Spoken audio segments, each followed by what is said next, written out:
আসসালামু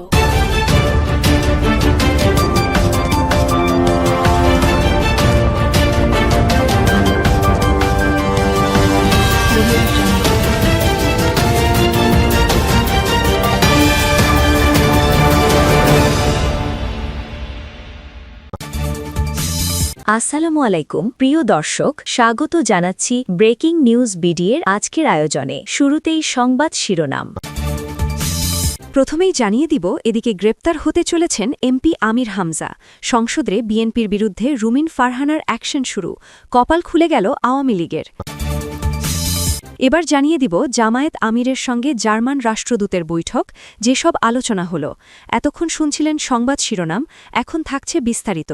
তার আগে ভিডিওটিতে একটি লাইক দিয়ে কমেন্ট করে জানিয়ে দিন আপনি আমাদের ভিডিওটি কোন জেলা থেকে দেখছেন বা শুনছেন। বাংলাদেশের সাম্প্রতিক রাজনৈতিক পরিস্থিতিতে একাধিক গুরুত্বপূর্ণ ঘটনা একসঙ্গে সামনে এসেছে, যা জাতীয় রাজনীতিকে নতুন করে উত্তপ্ত করে তুলেছে।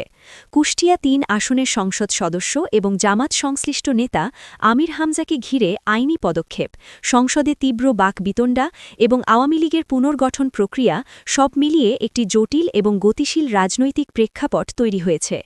আমির হামজা এর বিরুদ্ধে মানহানি মামলায় সিরাজগঞ্জের একটি আদালত গ্রেপ্তারি পরোয়ানা জারি করেছে। এই ঘটনা রাজনৈতিক অঙ্গনে ব্যাপক আলোচনার জন্ম দিয়েছে। একজন সংসদ সদস্যের বিরুদ্ধে এমন আইনি পদক্ষেপ শুধু ব্যক্তিগত বা আইনি বিষয় নয়, বরং এটি রাজনৈতিক বার্তাও বহন করে। এর ফলে সংশ্লিষ্ট দলের ভিতরে চাপ তৈরি হওয়া স্বাভাবিক, পাশাপাশি বিরোধী দলগুলোর পক্ষ থেকেও এটি রাজনৈতিক ইস্যু হিসেবে ব্যবহার হতে পারে। একই সময়ে জাতীয় সংসদে তীব্র উত্তেজনাকর পরিস্থিতি সৃষ্টি হয়েছে রুমিন ফারহানার বক্তব্যকে কেন্দ্র করে। সংসদ অধিবেশনে তার বক্তব্য ঘিরে তীব্র প্রতিক্রিয়া দেখা যায়, যা শেষ পর্যন্ত হট্টগোল এবং হাতাহাতির মতো পরিস্থিতিতে রূপ নেয়। বিরোধী দল বিএনপির সদস্যরা তার বক্তব্যে ক্ষুব্ধ হয়ে ওঠেন এবং সংসদের পরিবেশ অস্বাভাবিক হয়ে পড়ে। তারেক রহমানকে লক্ষ্য করে তার কঠোর সমালোচনা রাজনৈতিক উত্তেজনাকে আরও বাড়িয়ে তোলে। সংসদের মতো একটি গুরুত্বপূর্ণ প্রতিষ্ঠানে এমন পরিস্থিতি দেশের রাজনৈতিক সংস্কৃতির একটি প্রতিফলন হিসেবেও দেখা হচ্ছে। অন্যদিকে অর্থনৈতিক দিক থেকেও একটি গুরুত্বপূর্ণ তথ্য সামনে এসেছে। নতুন সরকার দায়িত্ব গ্রহণের পর মাত্র 52 দিনের মধ্যে ব্যাংক থেকে ৪৪,৫০০ কোটি টাকার ঋণ নেওয়ার বিষয়টি আলোচনায় এসেছে। এই পরিমাণ ঋণ গ্রহণ অর্থনীতির ওপর সম্ভাব্য প্রভাব নিয়ে প্রশ্ন তুলছে। সরকার উন্নয়ন কার্যক্রম চালাতে ঋণ গ্রহণ করতেই পারে, তবে এর পরিমাণ, ব্যবস্থাপনা এবং দীর্ঘমেয়াদী প্রভাব নিয়ে বিশেষজ্ঞ মহলে আলোচনা হওয়া স্বাভাবিক। এটি ভবিষ্যতে অর্থনৈতিক চাপ তৈরি করবে কিনা, কিংবা এর মাধ্যমে কী ধরনের প্রকল্প বাস্তবায়ন করা হবে, এসব বিষয় এখন গুরুত্বপূর্ণ হয়ে উঠেছে।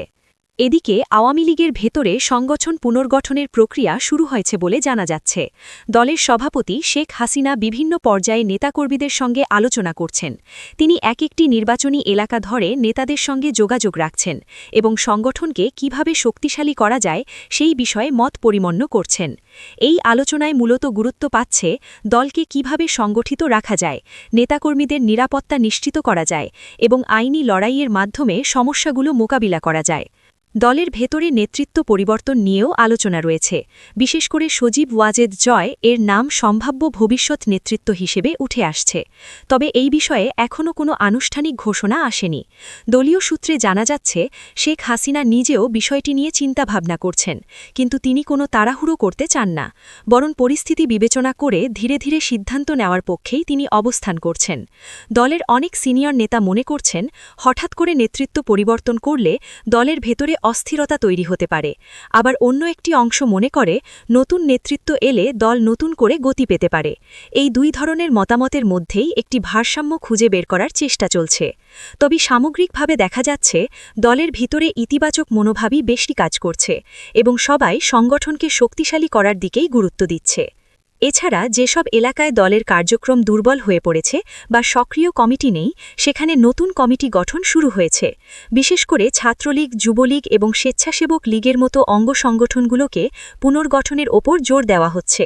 এর মাধ্যমে তৃণমূল পর্যায়ে সংগঠনকে পুনর্জীবিত করার চেষ্টা চলছে। সব মিলিয়ে বর্তমান পরিস্থিতিতে বাংলাদেশের রাজনীতি একটি পরিবর্তনের মধ্য দিয়ে যাচ্ছে। একদিকে আইনি পদক্ষেপ এবং সাংসদীয় উত্তেজনা, অন্যদিকে অর্থনৈতিক সিদ্ধান্ত এবং দলীয় পুনর্গঠন সবকিছু মিলিয়ে একটি বহুমাত্রিক রাজনৈতিক চিত্র তৈরি হয়েছে। এই পরিস্থিতিতে রাজনৈতিক দলগুলোর কৌশল, নেতৃত্বের সিদ্ধান্ত এবং জনগণের প্রতিক্রিয়া সবকিছুই আগামী দিনের রাজনীতিকে প্রভাবিত করবে। এই ধারাবাহিক ঘটনাপ্রবাহ প্রমাণ করে যে দেশের রাজনৈতিক অঙ্গন এখনও অত্যন্ত সক্রিয় এবং প্রতিটি পদক্ষেপই বড় ধরনের প্রভাব ফেলতে সক্ষম। তাই আগামী দিনগুলোতে পরিস্থিতি কোন দিকে মোড় নেয় সেটিই এখন সবার জন্য গুরুত্বপূর্ণ বিষয়। জাতীয় সংসদের বিরোধী দলীয় নেতা ও বাংলাদেশ জামায়াতে ইসলামীর আমির ডাক্তার শফিকুর রহমানের সঙ্গে ঢাকাস্থ জার্মানির রাষ্ট্রদূত ডক্টর রুডিগার লোটসের বৈঠক দেশের রাজনৈতিক ও কূটনৈতিক অঙ্গনে গুরুত্বপূর্ণ একটি ঘটনা হিসেবে বিবেচিত হচ্ছে। মঙ্গলবার ২১ এপ্রিল দুপুর ২টায় বিরোধী দলীয় নেতার সংসদীয় কার্যালয়ে অনুষ্ঠিত এই বৈঠকটি ছিল পারস্পরিক সৌহার্দ্যপূর্ণ ও গঠনমূলক, যেখানে উভয় পক্ষই বাংলাদেশের গণতান্ত্রিক অগ্রগতি এবং দ্বিপাক্ষিক সম্পর্কের বিভিন্ন দিক নিয়ে বিস্তারিত আলোচনা করেন। বৈঠকে রাষ্ট্রদূতের সঙ্গে উপস্থিত ছিলেন দূতাবাসের পলিটিক্যাল ও প্রেস অফিসার শার্লিনা নুজহাত কবির। অন্যদিকে বিরোধী দলীয় নেতার সঙ্গে উপস্থিত ছিলেন জামায়াতে ইসলামীর সহকারী সেক্রেটারি জেনারেল ও সংসদ সদস্য মাওলানা রফিকুল ইসলাম খান, ঢাকা ১৪ আসনের সংসদ সদস্য ব্যারিস্টার মীর আহমদ বিন কাশেম এবং বিরোধী দলীয় নেতার পররাষ্ট্র বিষয়ক উপদেষ্টা দলের সদস্য আলী আহমদ মাবরুর। উপস্থিত ব্যক্তিদের এই সমন্বয় থেকেই বোঝা যায় যে বৈঠকটি কেবল আনুষ্ঠানিক সৌজন্য সাক্ষাৎ ছিল না, বরং নীতিগত ও কৌশলগত আলোচনার একটি গুরুত্বপূর্ণ প্ল্যাটফর্ম হিসেবেও ব্যবহৃত হয়েছে। বৈঠকের আলোচ্যসূচির মধ্যে সবচেয়ে গুরুত্ব পেয়েছে সংসদীয় গণতন্ত্র সুসংহতকরণ। বর্তমান বিশ্বে গণতন্ত্রের মানদণ্ড শুধু নির্বাচন আয়োজনের মধ্যেই সীমাবদ্ধ নয়, বরং তা নির্ভর করে কার্যকর সংসদ, শক্তিশালী বিরোধী দল, স্বাধীন বিচার ব্যবস্থা ও জবাবদিহিমূলক প্রশাসনের ওপর। এই প্রেক্ষাপটে জার্মানির পক্ষ থেকে বাংলাদেশে সুশাসন ও জবাবদিহিতা প্রতিষ্ঠার গুরুত্ব তুলে ধরা হয়। জার্মানি দীর্ঘদিন ধরেই উন্নয়ন সহযোগী হিসেবে বাংলাদেশে কাজ করছে এবং তারা একটি স্থিতিশীল, অন্তর্ভুক্তিমূলক ও জবাবদিহিমূলক রাজনৈতিক ব্যবস্থা দেখতে আগ্রহী। আলোচনায় জুলাই সনদ ও গণভোটের বিষয়টিও গুরুত্বের সঙ্গে উঠে আসে। এ প্রসঙ্গে ডাক্তার শফিকুর রহমান বলেন, তার দল এই সনদ ও গণরায়ের প্রতি দায়বদ্ধ। তিনি স্পষ্টভাবে উল্লেখ করেন যে বাংলাদেশ জামায়াতে ইসলামী দেশে গুণগত পরিবর্তন ও সংস্কার চায়, যাতে ভবিষ্যতে আর একদলীয় শাসনের পুনরাবৃত্তি না ঘটে। এই বক্তব্য থেকে বোঝা যায় দলটি একটি বহুদলীয় ও প্রতিযোগিতামূলক রাজনৈতিক পরিবেশ প্রতিষ্ঠার পক্ষে অবস্থান নিচ্ছে। গণতান্ত্রিক প্রতিষ্ঠানসমূহকে শক্তিশালী করার প্রয়োজনীয়তা নিয়েও উভয় পক্ষের মধ্যে গঠনমূলক আলোচনা হয়। একটি টেকসই গণতন্ত্র গড়ে তুলতে হলে নির্বাচন কমিশন, বিচার বিভাগ, দুর্নীতি দমন সংস্থা এবং গণমাধ্যমসহ সব প্রতিষ্ঠানকে স্বাধীন ও কার্যকরভাবে কাজ করতে হয়। এই বিষয়টি বৈঠকে গুরুত্ব পায়। জার্মানি পক্ষ থেকে অভিজ্ঞতা বিনিময়ের মাধ্যমে এসব প্রতিষ্ঠানের সক্ষমতা বৃদ্ধিতে সহযোগিতার সম্ভাবনার কথাও উল্লেখ করা হয়। বৈঠকের আরেকটি গুরুত্বপূর্ণ দিক ছিল বাংলাদেশ ও জার্মানির মধ্যকার দ্বিপাক্ষিক সম্পর্ক। বাণিজ্য, বিনিয়োগ ও অর্থনৈতিক সহযোগিতা আরও সম্প্রসারণের বিষয়ে উভয় পক্ষই আশাবাদ ব্যক্ত করেন। জার্মানি ইউরোপীয় ইউনিয়নের অন্যতম বৃহৎ অর্থনীতি হওয়ায় বাংলাদেশের জন্য একটি গুরুত্বপূর্ণ বাণিজ্যিক অংশীদার। তৈরি পোশাক খাতসহ বিভিন্ন ক্ষেত্রে বাংলাদেশের রপ্তানির বড় একটা অংশ জার্মান বাজারে যায়। তাই এই সম্পর্ক আরও শক্তিশালী করা হলে তা বাংলাদেশের অর্থনীতির জন্য ইতিবাচক ভূমিকা রাখতে পারে। শিক্ষা ও দক্ষতা উন্নয়ন খাতেও সহযোগিতা বৃদ্ধির বিষয়টি আলোচনায় আসে। জার্মানি কারিগরি শিক্ষা ও প্রশিক্ষণ ব্যবস্থার জন্য বিশ্বব্যাপী পরিচিত। বাংলাদেশের তরুণ জনগোষ্ঠীকে দক্ষ মানব সম্পদে রূপান্তর করতে এই অভিজ্ঞতা কাজে লাগানো যেতে পারে। উভয় পক্ষই মনে করেন, দক্ষতা উন্নয়ন ও প্রযুক্তিগত শিক্ষার প্রসার ঘটলে তা কর্মসংস্থান সৃষ্টি ও অর্থনৈতিক বৃদ্ধি ত্বরান্বিত করতে সহায়ক হবে।